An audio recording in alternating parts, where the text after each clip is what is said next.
Você está com expectativa? Quero convidar você a abrir em um texto bíblico, está lá em Ezequiel, no capítulo 37, versículo 11. Ezequiel 37, versículo 11. Que bom que você tomou a decisão certa de estar aqui, rendendo adoração ao nosso Deus. Ele é digno, amém? Ezequiel 37, 11 diz assim: então ele me disse, filho do homem,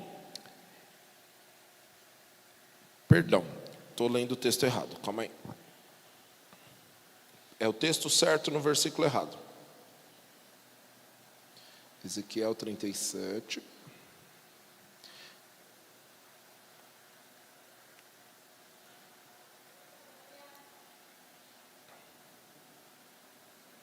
Deus é bom.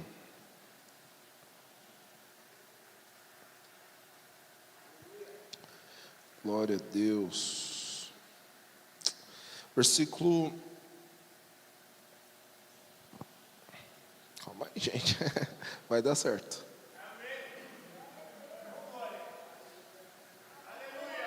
É isso mesmo. Ezequiel 37, versículo 11. Seu aleluia aí me ajudou. Ezequiel 37, 11. Então ele me disse, filho do homem, esses ossos são toda a nação de Israel. Eles dizem, nossos ossos secaram, nossa esperança desvaneceu-se, fomos exterminados. Querido, aqui é uma profecia, a gente já vai mergulhar nessa profecia aqui, que Deus entrega ao profeta Ezequiel acerca da nação de Israel, mas eu quero que você preste atenção nesse texto, porque este era o sentimento da nação de Israel. Eles disseram, nossos ossos se secaram, nossa esperança desvaneceu-se, ou se desvaneceu, nossa esperança esvaiu. Eu quero essa noite conversar, falar com você sobre situações onde parece que nossa esperança foi embora, situações aparentemente impossíveis, situações que não parecem ter volta, mas o Senhor é a nossa resposta, amém? O tema dessa noite é Tu sabes, e já já você vai entender o porquê. Feche seus olhos, vamos orar. Jesus, obrigado por sua palavra é a verdade. Senhor, nós abrimos o nosso coração para receber da Tua inspiração, sabedoria, direção.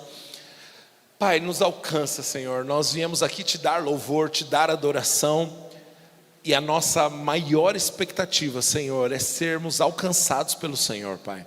Em nome de Jesus eu te agradeço, Senhor, por essa palavra suscitando a esperança no coração dos meus irmãos, Pai. Eu oro no precioso nome de Jesus, amém. Sabe, antes da gente voltar lá para a profecia de Ezequiel, eu quero definir o que é esperança, né? Porque uma das coisas que a nação de Israel disse foi: a nossa esperança desvaneceu. Então eu quero pensar com você biblicamente o que é a esperança, principalmente ali no Novo Testamento. No Novo Testamento a gente enxerga essa palavra esperança não como um otimismo vago. Hoje em dia é muito comum as pessoas dizerem, tem que ser otimista, né? Tem que pensar positivo. E geralmente quem fala assim não está pensando positivo, né? A pessoa quer se obrigar a ter um pensamento positivista barato que não funciona nem para ela. Sabe, querido, a esperança do cristão não é assim. A nossa esperança, até babei. A nossa esperança é algo sólido. A nossa esperança tem destino. A Bíblia diz que a nossa esperança é âncora para a nossa alma, amém? Glória a Deus. Em Hebreus 10, versículo 23, Hebreus 10, versículo 23, o texto diz assim: apeguemo-nos com firmeza à esperança que professamos, pois aquele que prometeu é fiel. Olha que coisa maravilhosa. A nossa esperança tem um endereço. A nossa esperança, ela é sólida. Por quê? Porque quem fez promessa para a gente não era homem. Quem fez promessa para a gente não era menino. Quem fez promessa para a gente é o Deus Todo-Poderoso, que nunca descumpriu nenhuma de suas promessas. Deixa eu te dizer uma coisa, meu irmão. Deus nunca descumpriu nenhuma promessa e não vai começar bem na sua vez. Eu não sei se você já teve a péssima experiência. Se você estudou em escola pública, é muito provável. Você está na fila da merenda.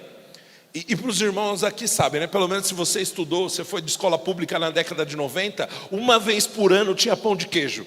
De resto era aqueles macarrão, aquela sopa estranha, mas uma vez por ano tinha pão de queijo, e aí era glória. Você pegava a fila, desculpa, eu nasci em Guarulhos, eu cresci em Guarulhos, e eu não sei se aqui em São Paulo era melhor, mas você pegava a fila, e às vezes, bem na sua vez, acabou.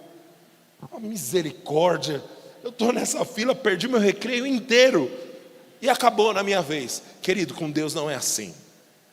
Deus não tem uma quantidade limitada de promessas. Deus não tem fidelidade por conta-gotas. Não, Ele é fiel, meu irmão. Tudo que Ele falou, não é que Ele vai fazer, é que já está feito. Uma vez eu vi um homem de Deus dizendo isso. Quando um homem de verdade, diz algo, ele disse. Se um homem disse, está dito. Agora, se Deus disse, está feito. Quando Deus prometeu, já pode agradecer, meu irmão, está feito. É por isso que a nossa esperança é sólida. O apóstolo Pedro, em 1 Pedro 1, no versículo 21, diz assim: por meio dele, vocês creem em Deus, que o ressuscitou dos mortos e o glorificou, de modo que a fé e a esperança de vocês estão em Deus. Sabe, meu irmão, o que vai manter você com o coração no lugar, com os olhos no lugar, é saber onde está a sua esperança. Meu amigo, é uma vida muito frustrante viver com a esperança no governo, viver com a esperança numa empresa, viver com a esperança na sua própria habilidade. É muito frustrante. Agora, quando a sua esperança transcende a terra, quando a sua esperança está no Senhor, aí você se torna inabalável, mesmo diante das impossibilidades. Tem um texto que eu gosto muito, Hebreus 11, no versículo 11. Hebreus 11, 11. Está falando sobre Sara. O texto diz assim: pela fé a própria Sara também pôde ter um filho, apesar de ser estéril. Olha só a impossibilidade, ela era estéril e avançada em idade, porque considerou fiel aquele que havia lhe feito a promessa. Meu irmão, quando a sua esperança está no Senhor, você pode ver circunstâncias contrárias, você pode ver probabilidades jogando contra você, você pode ver o mundo inteiro contra você, mas se foi Deus que prometeu, descansa, porque vai dar certo. A Bíblia conta a história do profeta Eliseu. Ele, em determinado momento, estava em um acampamento e o seu assistente, Geazi, ficou desesperado porque ele viu os inimigos acampados contra ele.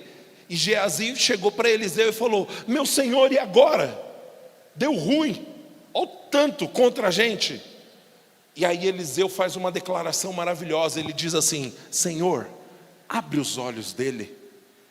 E aí esse rapaz, ele tem uma visão espiritual aberta, e ele vê que do lado dele tem muito mais. Querido, deixa eu te dizer uma coisa: não importa as circunstâncias, se Deus está no seu time, está ganho. Se Deus está no seu lado, está resolvido. Algumas pessoas podem achar: isso é positivismo barato, evangelho coach. Querido, eu não estou nem aí para os rótulos do mundo. A Bíblia continua sendo a verdade. Amém? Glória a Deus. A nossa esperança tem endereço, a nossa esperança está no Senhor. A nossa esperança é fundada na ressurreição dos mortos. Jesus ressuscitou. É por isso que nós podemos olhar para qualquer vale de ossos secos e crer que Ele pode ressuscitar. Por quê? Porque o nosso Deus é a prova cabal da ressurreição. Posso entrar num papo meio nerd? Posso, né? Eu que estou segurando o microfone mesmo. Tem um estudioso bíblico que ele fala um negócio muito legal. Ele fala: a grande diferença da esperança cristã para a esperança de qualquer outra religião é que a esperança cristã está fundada em um fato histórico e investigável. Pastor, o que isso quer dizer? Você pode criar uma religião, né? Igreja do Dedé dos Santos do Último Dia, sei lá, fundei aqui a minha religião. E aí você faz algumas promessas. Só que no cristianismo, meu irmão, a nossa fé é ancorada em um fato histórico que é possível ser investigado. Qual fato é esse? Jesus ressuscitou. O apóstolo Paulo disse isso. O apóstolo Paulo disse assim, ó: se não tem ressurreição dos mortos, então é vã a nossa fé. Ele colocou a própria religião dele, o próprio cristianismo, contra a parede. Se Jesus não ressuscitou, então a gente está perdendo tempo aqui. Agora, querido, eu posso te dizer, nosso Deus ressuscitou e vive. É por isso que a nossa esperança não é vã. Amém? Romanos 15, no versículo 13, Romanos 15, versículo 13, diz assim: que o Deus da esperança os encha de toda alegria e paz, por sua confiança nele, para que vocês transbordem de esperança, pelo poder do Espírito Santo. E eu acho que aqui é o ponto certo para a gente fazer uma distinção do que é esperança e do que é fé. Nós pregamos, ensinamos sobre fé, e em alguns momentos, alguns irmãos dizem que esperança é quase que um primo feio da fé, né? Não, mas não é isso, querido. A Bíblia fala, por exemplo, em Romanos, que agora restam 3 coisas: amor, esperança e fé. Então, assim como importante e fundamental ao cristianismo é o amor e a fé, também há esperança, amém? Então, Hebreus 11, versículo 1, é a definição do que é fé, mas também é a definição do que é esperança. Vamos lá. O texto diz assim: ora, a fé é a confiança. Em algumas versões vai trazer firme fundamento, em outras vai trazer certeza. Então eu gosto dessa definição. A fé é a certeza daquilo que esperamos. É a certeza das coisas que não vemos. Então perceba, essa parte do esperar é da esperança. A fé é a certeza daquilo que nós temos esperança. A esperança é o termostato que ajusta a temperatura. A fé é o que faz acontecer. Amém? Tem uma sala ali em cima, que era a sala das crianças, e as crianças me expulsaram da minha sala, e agora a sala virou minha, porque o ar-condicionado não está funcionando adequadamente. Mas, quando você liga o botão e você coloca no termostato 18 graus, vai estar aparecendo no controle 18 graus. Você fala, olha que bênção, daqui a pouco esfria. E aí você fica e não esfria. Isso é uma esperança sem fé. Você ajusta o termostato, mas nunca acontece. Fé é o que faz acontecer, mas a esperança é onde ajusta o termostato. Tem muito crente que estudou sobre fé, que sabe de cor, Marcos 11, 23, 1 Coríntios 4, versículo 13, Romanos 10, versículo 8, 9 e 10, sabe decorado, sabe recitar tudo isso, mas não vê resultados na sua vida. Por quê? Porque robusteceu a sua fé, mas não está esperando nada. Alô? O Senhor espera que nós tenhamos esperança. A fé, eu gosto que o irmão Reagan definiu o seguinte: a fé pega as irrealidades da esperança e manifesta no tempo presente. Olha que coisa legal. Quando você tem esperança, quando você deseja algo, quando você vislumbra algo, quando você sonha com algo, isso é esperança. O que é a fé? Fé é o braço espiritual que pega essa esperança e manifesta no agora.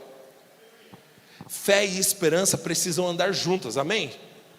E outra, a gente acabou de ler um texto aqui que diz que Deus é o Deus da esperança. A pergunta é, o que você está esperando?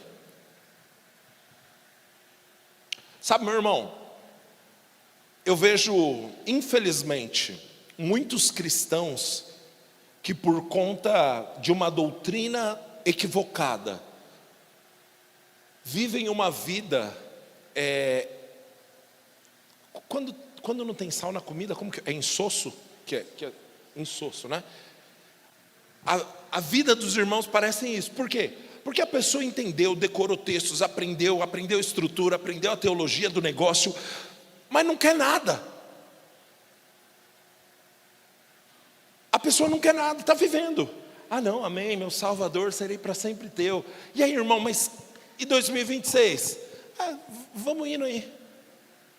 Querido, essa é a teologia do Zeca Pagodinho. Deixa a vida me levar. Sabe, meu irmão, essa não é a vontade de Deus. Deus espera que você queira algo. Você precisa desejar algo, você precisa ter algum objetivo, meu irmão, porque a fé funciona trazendo as irrealidades da esperança para a manifestação, amém? É errado você viver uma vida vivendo, porque às vezes a gente ainda coloca isso na conta de Deus. A gente fala, se Deus quiser vai acontecer. Assinado o diabo. Não, meu irmão. Deus quer, mas precisa de uma concordância na terra. Deus quer, mas precisa de alguém que concorde na terra para o céu responder. Não foi isso que Jesus falou para o apóstolo Pedro? Ele falou assim, eu estou te dando as chaves do reino. O que vocês ligarem na terra terá sido ligado no céu. E às vezes a gente está vivendo uma vida só vivendo. Isso não é a proposta do cristianismo. Eu gosto que o irmão Kenneth Copeland uma vez disse que Deus ele não quer que o cristão tenha um desejo enfraquecido. Ele quer que o cristão tenha seus desejos redimidos. Explica, pastor. Se você teve a oportunidade de crescer na igreja, como eu, você ouviu muito: para com isso, isso não é coisa de crente, não é assim, não faça isso, não toca nisso, não pensa. E você foi ouvindo vários nãos. E querido, se você não tomar cuidado, você vive uma vida de quem não quer nada. Você vive enfraquecendo o seu desejo. E para você, para muitos de vocês, só de ouvir a palavra desejo, você já pensa em pecado, já desejo sexual errado, sexo ilícito e qualquer coisa errada. E aí sua cabeça já vai para esse lugar. Mas meu irmão, desejo é algo que Deus criou para você. Obrigado pelo amém aí. Mas continua sendo verdade. Querido, desejo é um dispositivo que Deus colocou dentro de você para que você faça o extraordinário. Só vive o extraordinário quem quer o extraordinário. Eu lembro que uma vez eu fiz uma reunião com um pastor de uma grande igreja do interior do Paraná, o apóstolo João. Não é o da Bíblia não, mas o cabra era bom também. E aí ele falou assim: André, posso te falar uma coisa? Já tinha acabado a conversa. Ele falou o seguinte: sabe por que minha igreja ficou grande? E ele mora numa cidade de 50 mil habitantes. Ele tem uma igreja de 7 mil membros. Assim, é bastante coisa, gente. Sabe por que minha igreja ficou grande? O primeiro princípio, eu falei: não sei, pastor, mas eu espero que o senhor me conte. Ele falou: minha igreja ficou grande porque, em primeiro lugar, eu queria uma igreja grande. E eu não peguei a revelação ainda. Ele falou: André, às vezes parece que é pecado a gente querer crescer, mas não, foi Deus que colocou isso no nosso coração. Queira mesmo, você precisa ter objetivos, você precisa desejar, você precisa ter esperança, amém? O desejo, tem uma frase que é atribuída ao Albert Einstein, que ele, bom, enfim, se for verdade é dele mesmo, que a frase diz o seguinte: existe na Terra uma força motriz que é mais poderosa do que a energia atômica. Essa força se chama desejo. Querido, só move o mundo quem quer mover. E às vezes, eu prometo que eu nem ia falar sobre isso, mas às vezes a gente está vivendo uma vida cristã, assumindo e aceitando os compromissos que a gente já assumiu e se arrastando, sabe? Não é essa a vontade de Deus. Deus espera que você espere algo, amém? Então, deixa eu ler o último texto aqui para falar sobre dessa definição de esperança. Mas você está recebendo algo bom essa noite? Legal. Hebreus 6, versículo 19. Eu amo esse versículo, amo. O texto diz assim: temos essa esperança como âncora da alma, firme e segura, que penetra o santuário interior por trás do véu. Aqui ele está falando sobre a esperança da salvação, mas eu gosto de entender a esperança como esse dispositivo chamado âncora. Eu não sei se você sabe, mas para que serve uma âncora? Uma âncora serve para quando o barco quer parar. Porque se o barco simplesmente parar de madrugada, meu irmão, quando amanhecer ele talvez esteja em outro país, porque a correnteza vai levando ele e ele vai para qualquer outro lugar. Agora, se um barco quer ficar parado na mesma região, ele lança as âncoras no mar. E a âncora pesada, segura e firme mantém aquele barco no lugar. A Bíblia diz que esperança é âncora para a nossa alma. Pastor, o que é alma? Pensamentos, vontades e emoções. Sentimentos, desejos e racionalidade. Isso é alma. Se a sua alma está viajando, você precisa lançar âncoras da esperança. Às vezes, meu irmão, a nossa alma está indo para lugares que não deveriam, por conta de não termos restaurado a esperança em nossos corações, amém? Agora, voltando para o texto lá de Ezequiel, nós lemos ali o Senhor explicando que aquela profecia de Ezequiel era para a nação de Israel, que tinha dito: nossa esperança se desvaneceu. O que tinha acontecido para a esperança de Israel ter se desvanecido? Naquele contexto, deixa eu ler o início da profecia lá de Ezequiel 37. Você deixa? Que bom. Ezequiel 37, 1 diz assim: veio sobre mim a mão do Senhor, e Ele me levou pelo Espírito e me deixou no meio de um vale que estava cheio de ossos. Ele me fez andar ao redor deles, e eu pude ver como eram numerosos na superfície do vale, e estavam sequíssimos. Então me perguntou: filho do homem, será que esses ossos podem reviver? Respondi: Senhor, tu sabes. Agora, essa era a visão. Então Deus pegou Ezequiel, levou ele para uma visão, e ele vê um vale enorme com muitos ossos, e a Bíblia diz não que eles estavam secos, eles estavam sequíssimos. E Ezequiel vê aquilo, e lá na frente a gente já leu no versículo 11 Deus explicando que aquilo era Israel, e que esses ossos secos era Israel que tinha sua esperança minada. A esperança de Israel desvaneceu. Agora, pastor, por que alguém pode chegar a esse nível de desesperança? Por que alguém pode chegar a esse nível de olhar para a própria vida e dizer: são ossos secos? O que Israel estava vivendo ali, e quando o profeta Ezequiel profetizou isso, foi cerca de 580 anos antes de Cristo. Israel tinha sido levado cativo à Babilônia. E, meu irmão, foi uma das páginas mais tristes da história de Israel. E olha que o povo judeu viveu algumas coisas, né? Você sabe o que eu estou falando. Mas no exílio babilônico, quando Israel foi levado cativo à Babilônia, o templo, que era o símbolo da presença de Deus, tinha sido destruído. Os costumes de Israel estavam sendo destruídos, a nação estava devastada, a identidade do povo estava sendo destruída. Às vezes, meu irmão, por conta de circunstâncias externas, de derrotas que nós infelizmente amargamos, nós chegamos a essa constatação: minha esperança desvaneceu, secou. E eu posso te dizer, querido, não é um bom lugar. Às vezes, por conta de experiências ruins que acabamos enfrentando, nós chegamos a esse estado como um vale de ossos secos. E essa não é a ideia de Deus para você. Agora, se a gente continuar o texto,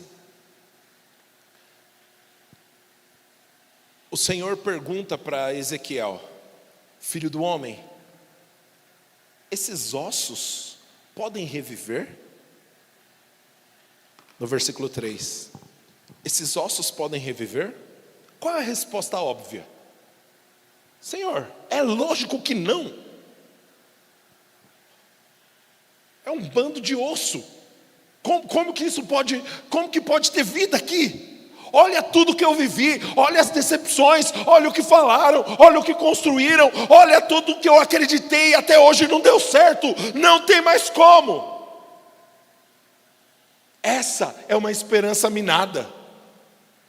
Só que eu louvo ao Senhor porque o Ezequiel, talvez ele juntou todo o restinho de esperança que ele tinha, e a única coisa que ele conseguiu dizer é: Senhor, só o Senhor sabe.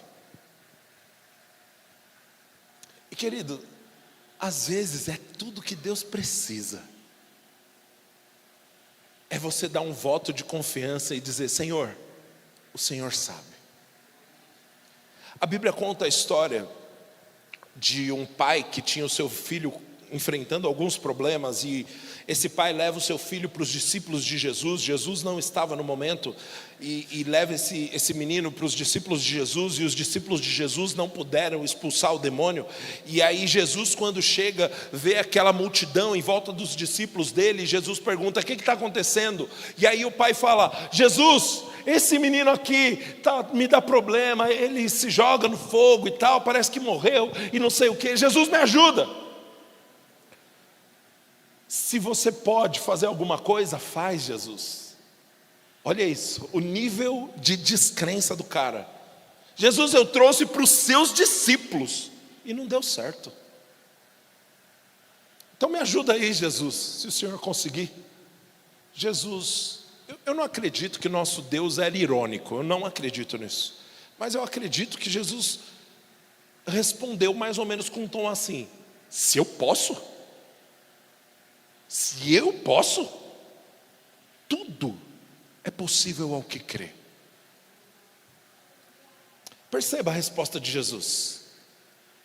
Esse homem teve a sua esperança desvanecida.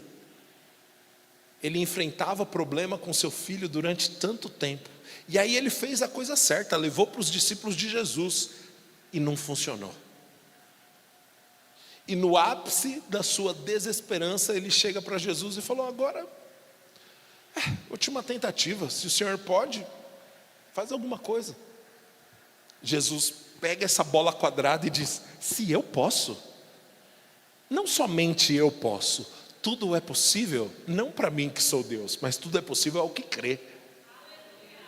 É como se Jesus tivesse devolvido para ele a pergunta: eu posso, mas e aí, você crê? E o homem deu uma resposta sincera. Ele não pagou de super crente, de olha como eu sou um homem da fé. Ele olhou para ele mesmo e falou: Jesus, eu creio, mas não creio tanto assim não. Ele falou: Jesus, eu creio, mas não é o suficiente. Ajuda a minha falta de fé. Às vezes, meu irmão, no meio de uma situação caótica, tudo que você precisa é dizer: Senhor, eu creio até aqui, e eu entrego isso nas suas mãos, crendo que o Senhor pode completar a medida. Filho do homem, esses ossos podem reviver? Senhor, o Senhor sabe. Senhor, tu sabes. E aí então o Senhor diz para Ezequiel: então vamos trabalhar. Profetiza esse vale de ossos secos. Vamos ler, que o texto é lindo demais. O Senhor, tu sabes, versículo 4. Então ele me disse: profetize a estes ossos e diga-lhes: ossos secos, ouçam a palavra do Senhor. Meu irmão, às vezes você precisa chegar para os ossos secos da sua vida, para situações sem esperanças, para situações que não parecem ter mais volta, e lembrar para elas a palavra do Senhor. Você tem que falar para os seus relacionamentos: relacionamento, ouça a palavra do Senhor. Sabe por quê, meu irmão? Porque quando Deus diz, todo o resto tem que se curvar. Porque quando é palavra de Deus, todo joelho tem que se dobrar, meu irmão. Não deixe as circunstâncias externas com a última palavra. Diga a palavra do Senhor para a circunstância.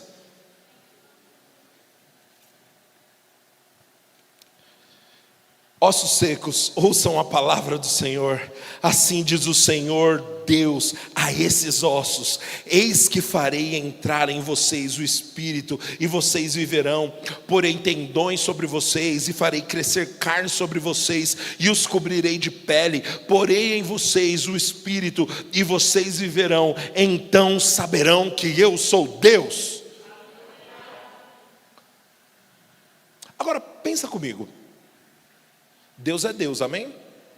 Deus precisava de Ezequiel?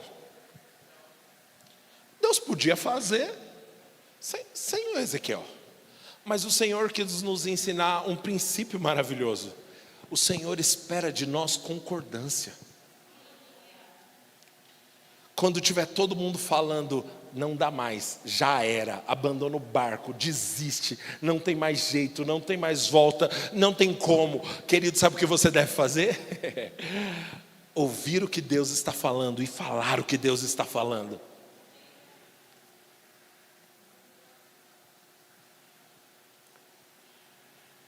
Não deixa os seus lábios se curvarem às circunstâncias. Fale o que Deus está falando.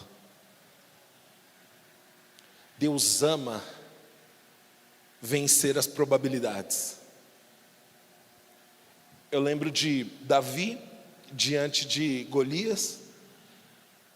Querido, qual é a chance de um menino derrubar um gigante velho de guerra? Não tinha chance. Mas Davi colocou em seus lábios o que Deus estava dizendo. Davi falou: eu tenho aliança e ele não. E aí a circunstância falou: menino, eu vou te trucidar. E ele fala assim: seu gigante, eu estou indo em nome do Senhor dos Exércitos, ainda hoje eu te derrubo, arranco a tua cabeça e dou seu corpo para os animais do campo. Ô judeu cabra macho. Querido, às vezes o Senhor só precisa de uma boca na terra que concorde com aquilo que o céu está dizendo, e toda circunstância se curva diante do Senhor. Que Deus encontre nos meus e nos seus lábios a concordância que Ele precisa.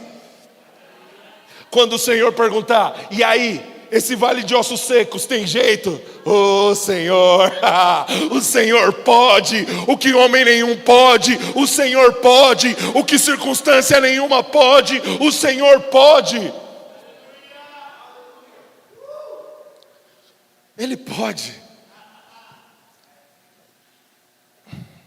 Sabe, querido, eu vou abrir isso aqui, provavelmente eles vão assistir isso depois. Essa ministração veio no meu coração por conta de um casal que eu conheço.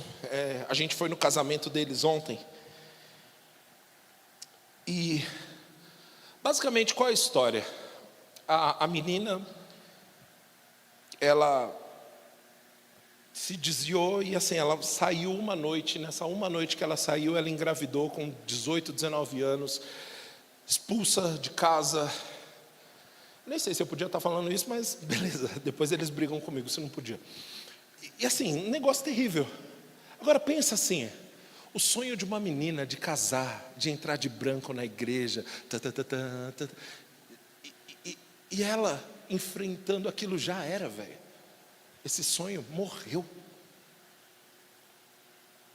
Essa esperança desvaneceu-se. E querido, eu conheço a história desse casal, é tão lindo como Deus redimiu aquela história. E ontem eu estava bem emocionado. O pastor Lucas estava lá, ele chorava mais que eu, né? Tava todo mundo chorando assim. Aí eu chorei o casamento todo, e o Lucas, essas mulheres aí, né, chorando. Amém. Mas eu quase assim. Amém. Chegou perto.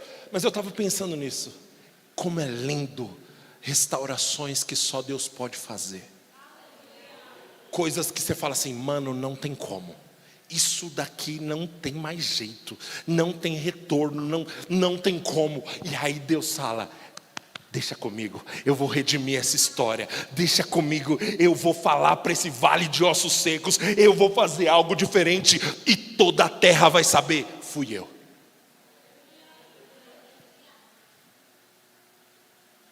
Qual vale de ossos secos você precisa falar?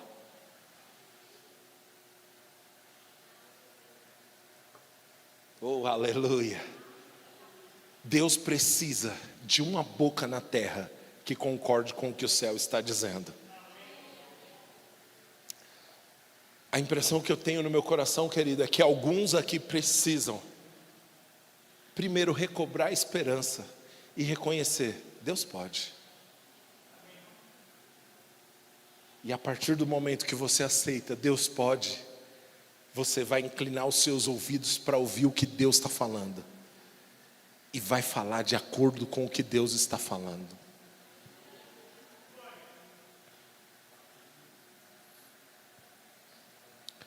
Característica da desesperança ou da falta de esperança é questionar Deus. A falta de esperança, se a gente não trata, nos leva a um lugar de nem mais confiar no Senhor, de nem mais acreditar no amor de Deus por nós. Porque me mostra uma prova bíblica, pastor. Os discípulos no barco, Jesus dormindo. E aí os discípulos acordam Jesus, e o que os discípulos disseram para Jesus? Jesus, você não se importa que nós morramos? É uma coisa engraçada de se perguntar para o Deus que se tornou homem e veio morrer no nosso lugar. Mas eles tinham perdido a esperança deles num nível tão grande que eles falaram assim, Jesus, você não se importa não? Olha o que eu estou vivendo. Jesus, você não está vendo? Você não está vendo pelo que eu estou passando? Você não está vendo o que eu estou enfrentando? Você não está vendo? Jesus, o Senhor não se importa. Oh, querido, é lógico que Ele se importa. Ele é o Deus de amor. Ele pode. Você consegue crer? Se você crê, tudo é possível. Aleluia. Eu vejo, meu irmão, vales de ossos secos voltando à vida. Sabe, eu não estou aqui para te emocionar, eu não estou aqui, sei lá, para colher qualquer feedback seu. Mas eu sei que restaurar a sua esperança e crer de maneira adequada naquilo que Deus disse, vai transformar a sua história.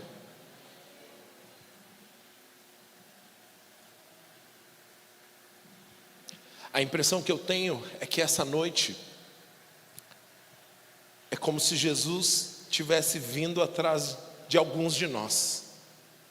Como assim, pastor? Lá em João, no capítulo 21, o apóstolo Pedro, logo lá nos primeiros versículos, ele diz assim, eu vou pescar. E querido, aquilo não era simplesmente eu vou curtir um hobby aqui de pescaria. Não, aquilo era o que ele fazia. O que Pedro estava dizendo ali nas entrelinhas é, tentei, andei 3 anos e meio com ele e traí, fraquejei, não aguentei o rojão, tentei. Quer saber de uma coisa? Dá mais para mim não, eu vou viver do meu jeito, eu vou voltar a fazer o que eu fazia, eu estou cansado demais, eu estou frustrado demais, eu vou viver. Só que naquele dia, o nosso Senhor apareceu na praia.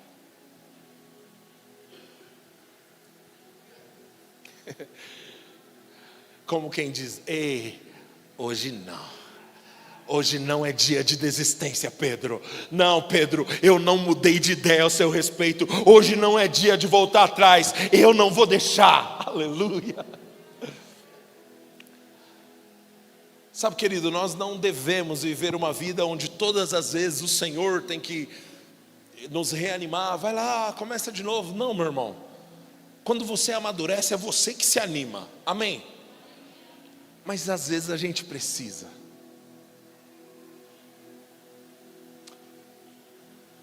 Às vezes o tempo passou, as frustrações se acumularam, o cansaço, a falta de resposta, o aparente silêncio. E a gente precisa.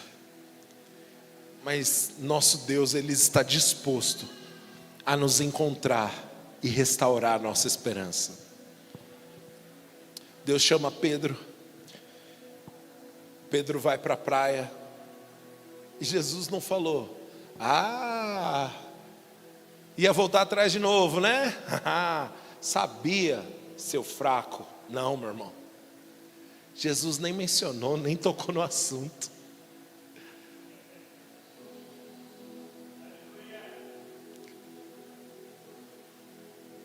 Nosso Deus está mais interessado em restaurar a comunhão do que lavar roupa suja. Jesus pergunta para Pedro: Pedro, você me ama? Senhor, eu te amo. Aí Jesus não disse assim: então agora você vai passar por um caminho de restauração, 5 anos de disciplina, ajoelha no milho, e aí se você tomar vergonha na tua cara, um dia eu te chamo para alguma coisa. Pedro, você me ama? Senhor, eu amo. Então apacenta as minhas ovelhas. 3 vezes Jesus perguntou isso. Sabe o que Jesus estava dizendo? Pedro, eu ainda estou contando com você. Pedro, eu não mudei de ideia ao seu respeito. Pedro, os seus erros, as suas mancadas, as suas tentativas de desistir não me fizeram desistir de você. Você tentou desistir de mim, mas eu não desisti de você. Eu ainda estou contando contigo. Então quer saber de uma coisa, Pedro? Levanta, apacenta as minhas ovelhas. Eu tenho uma obra para você. Querido, deixa eu te dizer uma coisa: não é porque você não acredita mais no chamado que significa que Deus não acredita no seu chamado. Você pode ter mudado de ideia, Deus não.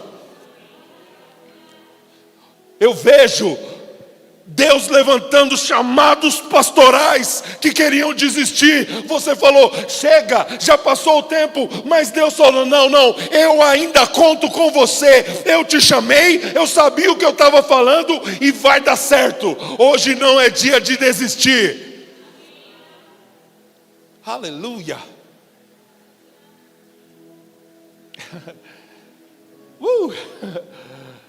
Senhor, nós te amamos, porque o Senhor sabe como cuidar de nós, sabe como nos alcançar, sabe como ressignificar as coisas para nós.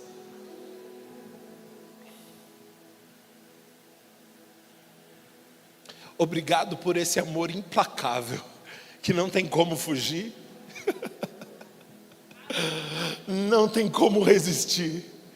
Então, dizemos hoje: nos entregamos, Senhor. Faz em nós a sua vontade, faz em nós o seu querer.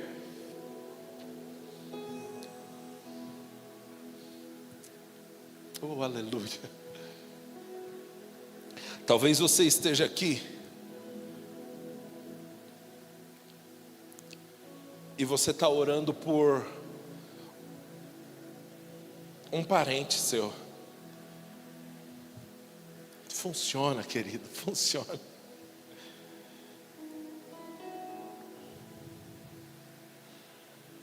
Eu sou fruto, e muitos de nós também somos, frutos de orações de pessoas. Talvez você, enquanto me ouvia falar, lembrou de alguém próximo a você, que decidiu desistir do chamado como sendo algo lógico, o certo a se fazer. Oh, querido,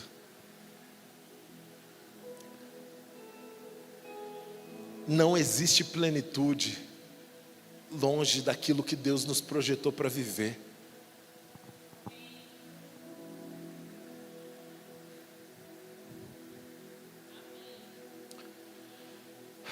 Obrigado, Senhor. Eu quero unir a minha fé com a de irmãos e irmãs que estão intercedendo por familiares seus.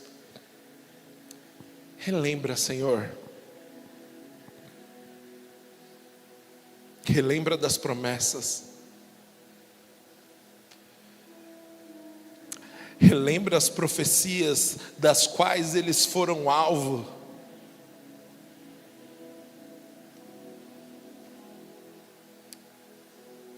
Senhor, que não seja a nossa boca a falar, mas seja o seu próprio Espírito ministrando na vida de pessoas que precisam relembrar quem são em Deus.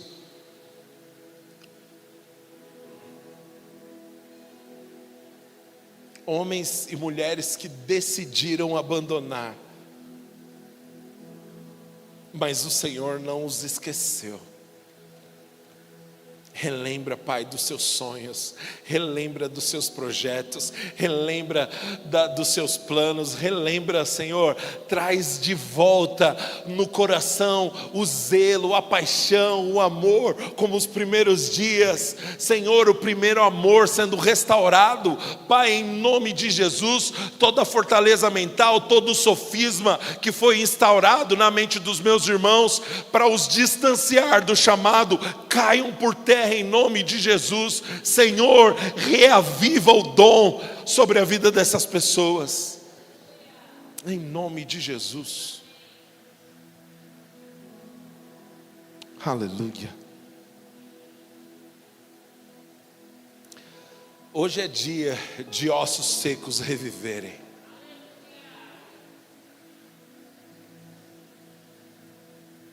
Aleluia. Deus continua especialista em fazer ossos secos reviverem.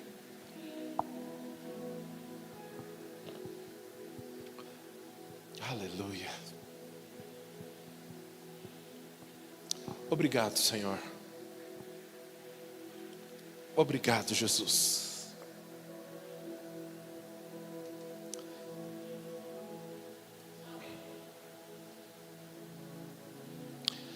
Tem um amigo meu, a Bíblia diz, em Romanos, que os dons e o chamado do Senhor são irrevogáveis. Aquilo que Deus deu, Ele não vai revogar. Os dons e o chamado são irrevogáveis. E esse amigo meu diz: os dons e o chamado para Deus são irrevogáveis, para mim são irresistíveis. Querido, não tem vida melhor do que viver o que Deus espera que você viva. Sabe, ninguém está isento de problemas, de decepções, de coisas que não saíram do jeito que a gente esperava. Mas quão bom é saber que você está trabalhando pela coisa certa, vivendo pelo objetivo certo.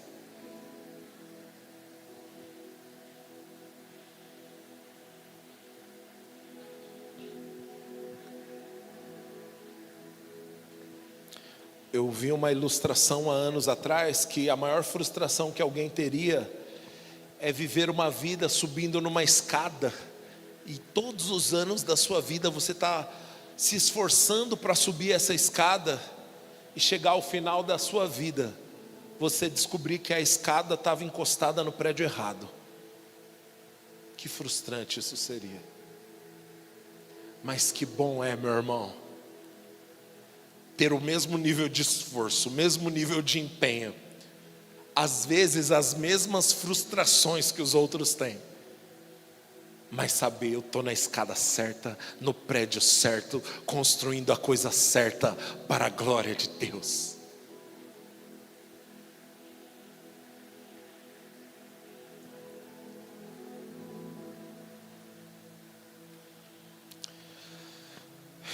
Oh, aleluia. Você recebeu algo bom essa noite? Deus é tão bom. Talvez você entrou aqui e você está longe dos caminhos do Senhor. A verdade é que não nos interessa o porquê. De verdade, não nos interessa. Mas o nosso interesse é dizer que Deus não desistiu de você. Existe um caminho de restauração. Existe um caminho de plenitude. Existe um caminho para viver com Ele. Sem jogar, Deus não vai jogar na sua cara os seus erros do passado. Ele só quer te restaurar. Esse é o nosso Deus. Deus não precisa das suas justificativas para te perdoar. Ele já te perdoou. Ele só precisa da sua decisão de voltar. E Ele pega junto.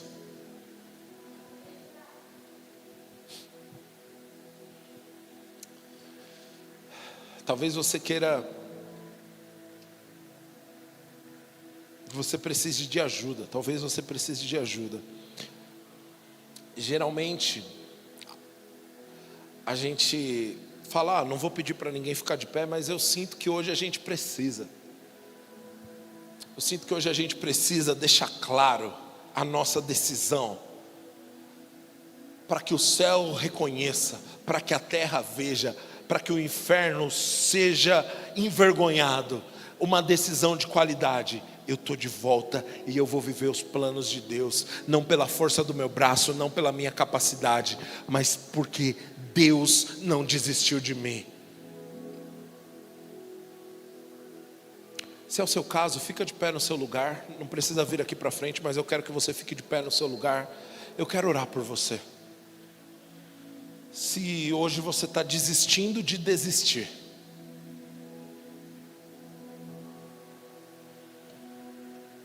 e decidiu, eu vou voltar e vou viver os planos, os sonhos de Deus,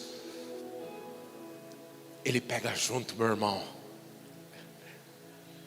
Ele é o Deus de novos começos.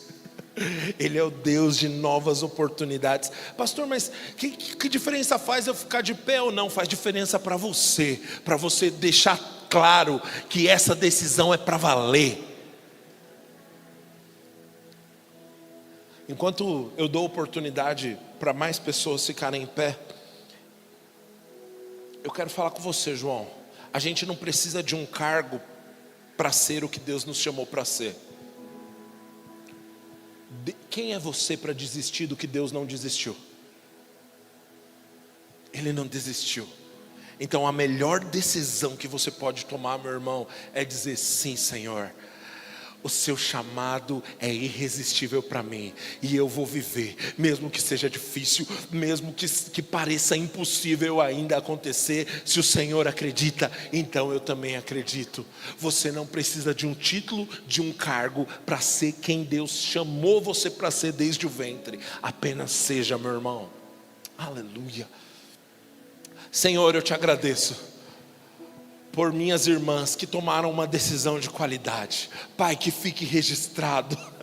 Senhor, por meu irmão também que tomou essa decisão. Pai, em nome de Jesus, para a vergonha do inferno e para a glória do nome de Jesus, nós declaramos força, restauração, nova fase, novo vigor, novo ânimo. Senhor, nós celebramos essas vidas, porque mais uma vez o inferno perdeu e o céu celebra. Nós te agradecemos, Jesus, porque o Senhor pode restaurar o que homem nenhum poderia fazer. Te damos toda a glória, te damos todo o louvor, te agradecemos, Jesus, por novas histórias sendo escritas em nome de Jesus. Aleluia, glória a Deus. Vocês podem sentar. Aleluia, Deus é tão bom.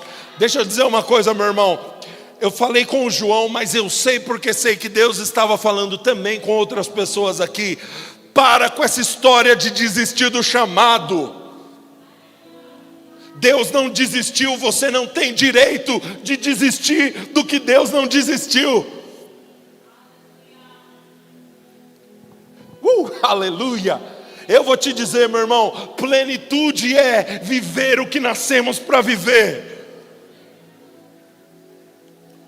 Plenitude não é um apartamento maior, plenitude não é uma casa maior, plenitude não é um carro mais caro, plenitude é viver aquilo que nascemos para viver.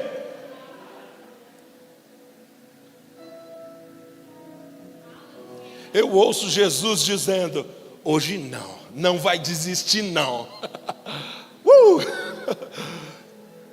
Não dessa vez. Obrigado, Jesus, por chamados sendo reativados, reavivados, decisões de qualidade sendo confirmadas, em nome de Jesus. Glória a Deus. Aleluia. Eu já tinha que ter terminado, mas não terminei.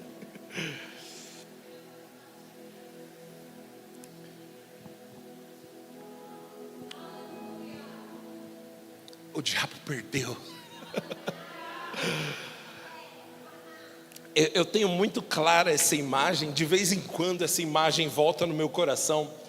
Eu não sei se você já assistiu algum filme ou série médica, quando eles pegam, essa palavra é difícil, é isso aí, que todo mundo tenta ajudar eu falar certo, amém, é isso, essa palavra aí.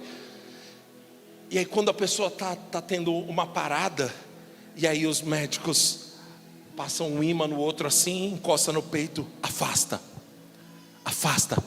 aí bate e a pessoa levanta.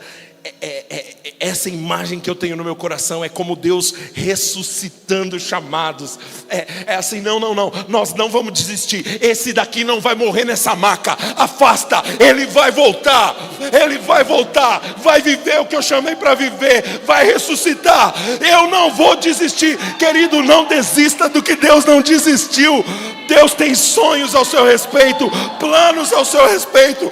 Deixa eu dizer, sua casa não vai naufragar, sua família não será destruída, seus sonhos não vão morrer. O que Deus falou, Ele é fiel para cumprir. Jesus, eu te agradeço. Ressurreições essa noite. Obrigado, Senhor, coisas estão ressurgindo. Obrigado, Senhor, chamados estão sendo reavivados. Aleluia. Eu sei, meu irmão, é um espírito de intercessão, né? Parece que nosso olho está vazando, mas sabe o que está acontecendo? Deus está compartilhando conosco pesos que estão sobre os nossos irmãos, para que vida de Deus toque a vida deles, e esse é nosso papel como igreja. Aleluia. Testemunhos estão sendo gerados essa noite. Milagres estão sendo gerados essa noite. Aleluia. Senhor, dizemos, Tu sabes, o Senhor pode. Glória a Deus. Glória a Deus. Glória ao nome de Jesus.